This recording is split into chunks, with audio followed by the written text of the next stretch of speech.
Laisse la jalousie, acclame fort. Ah.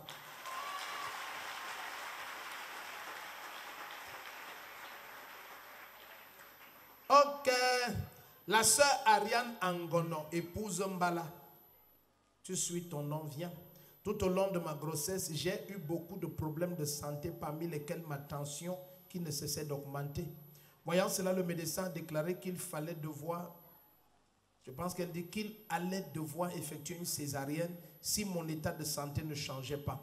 Au terme de la grossesse, j'ai pris part à un culte ici à l'église. J'ai été installé aux urgences. Ce jour-là, papa a prié pour moi en imposant les mains sur mon ventre et en déclarant que mon bébé vienne dans la paix au nom de Jésus-Christ. Quelques jours après, je me suis rendu à l'hôpital et après avoir effectué le contrôle, ma tension était toujours très élevée. Le médecin a déclaré que si je n'étais pas opéré, dans 24 heures, le pire allait arriver. J'ai refusé ce diagnostic et j'ai continué à prier en rappelant au Seigneur toutes les paroles que papa avait déclarées sur mon bébé et ma grossesse. Quelques jours plus tard, le miracle s'est produit. J'ai accouché par voie basse, sans ton ni dommage, d'un magnifique bébé en parfaite santé. Après la naissance de notre fille, mon mari était très content. Où est le mari maintenant? Il est où? À la maison. Il n'est pas venu au culte. Après la naissance de notre fille, mon mari était très content, mais une semaine après, il a totalement changé. Au point où personne ne le reconnaissait. Il déclarait qu'il n'était pas le père biologique du bébé, qu'il était déçu de moi et qu'il voulait divorcer. Je pouvais voir la haine dans ses yeux. Lorsqu'il me regardait, je pouvais voir la haine dans ses yeux et il m'a demandé de quitter la maison. Je suis allé me réfugier chez ma mère.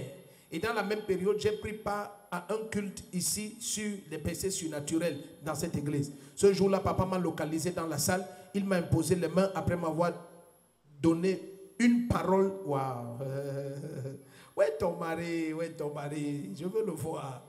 Après m'avoir donné une parole du Seigneur pendant qu'il marchait dans la salle. Elle dit quelques jours seulement après, pendant que j'étais chez ma mère, mon mari est venu, il m'a demandé pardon, il m'a ramené à la maison avec les enfants. Aujourd'hui, je suis de nouveau dans mon foyer. Mon mari et moi sommes plus que...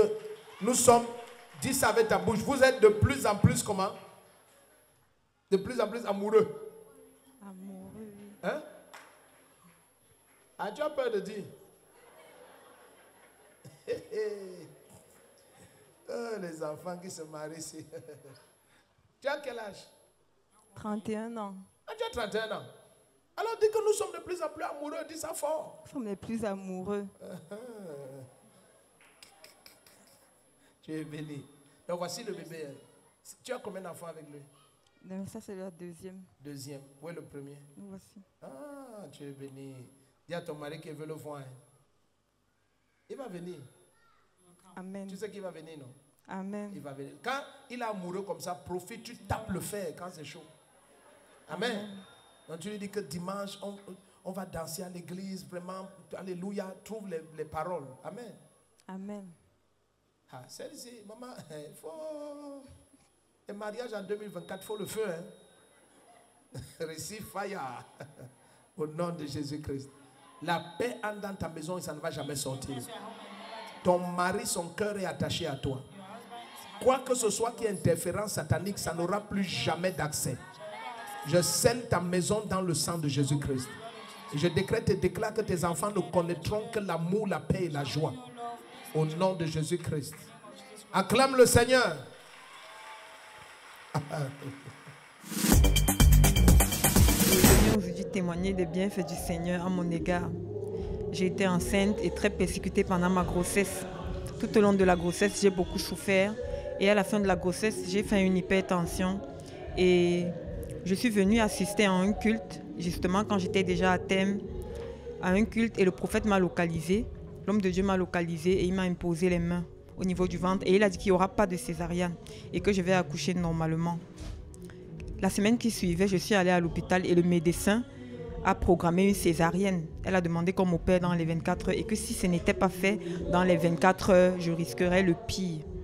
Alors, j'ai refusé ce diagnostic et j'ai dit, l'Éternel Dieu, la parole est déjà sortie de la bouche de l'homme de Dieu et il a dit qu'il n'y aura pas de césarienne. J'ai quitté l'hôpital. J'ai encore fait 2 semaines. Je suis allée accoucher ailleurs d'une magnifique petite fille. Elle est bien portante aujourd'hui. Mon mari était très content lorsque j'ai accouché. Mais une semaine après l'accouchement, il a subitement et totalement changé vis-à-vis de moi. Il était rempli de haine et il disait que ce n'est pas son enfant et que j'ai dû le tromper. Je suis venue une seconde fois à l'église et l'homme de Dieu m'a encore localisé et il m'a imposé les mains.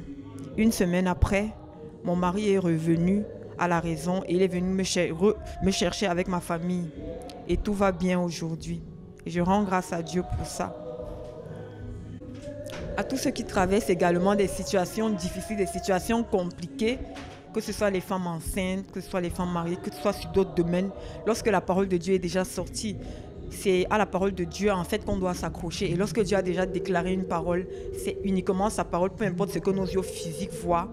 C'est ce que l'Éternel a déclaré qui est réalité et vérité. Et on doit réellement s'accrocher à ça et croire. Et on aura notre miracle.